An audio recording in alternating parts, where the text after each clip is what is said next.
It was more than 70 years ago that retired entertainer Mabel Monohan was murdered in cold blood by a gang of robbers who were desperately looking for her jewelry to steal. Failing to find the $15,000 worth of jewelry in a purse in Monohan's closet, the gang viciously threw the pensioner to the floor, and one began to beat her to death. Barbara Graham, otherwise known as Bloody Babs, was the chief culprit. Graham didn't live to tell the tale, as she was executed on June 3, 1955, and she uttered some very curious final words before the curtains closed. Graham had, from her early 20s, been involved in criminal circles, through her links at the brothel in which she worked, and when serving a 5-year sentence for creating a false alibi to protect 2 petty witnesses. But things began to escalate when she married known hardened but low-level criminal Henry Graham. Through Henry, Graham met both Jack Santo and Emmett, the Weasel, Perkins, 2 men with criminal records. After beginning an affair with Perkins, Graham learned about an old widow in Burbank, California, who was known to hoard large amounts of cash and jewelry in her home, Mabel Monohan. One rumor which ran around the criminal circles was that Luther B. Scherer, Monohan's multi-millionaire ex-son-in-law, stored $100,000 in her home due to his deep trust of her. So on March 9, 1953, Graham, Perkins, Santo, Shorter, a safecracker, and another man, John True, all dined together to discuss a plan to rob the old lady.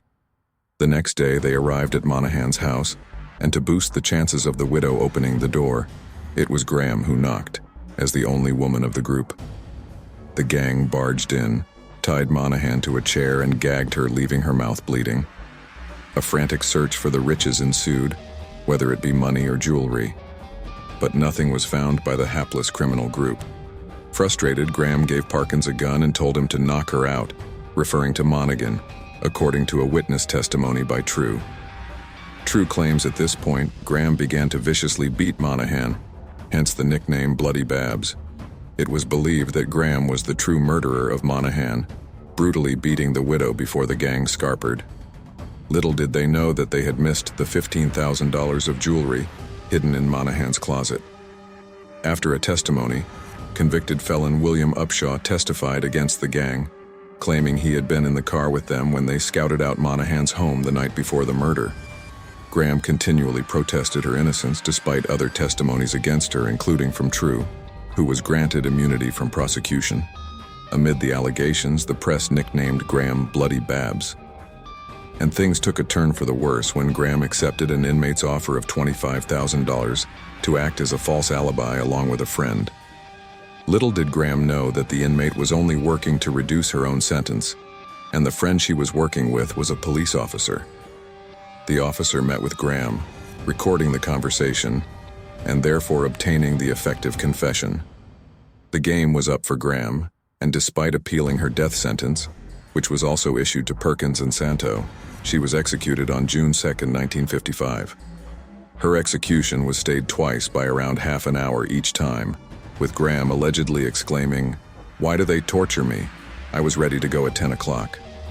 But it was just before her death that she had a brief moment of clarity. Just before Bloody Bab's execution, she paused and uttered a curious sentence. Good people are always so sure they're right. And in a perhaps slightly comedic moment, she was advised to take a deep breath after taking her cyanide pellets to make her death easier before responding, "How the hell would you know?" Perhaps she was trying to describe herself as a good person just before she was put away forever. But history has not treated Bloody Babs kindly.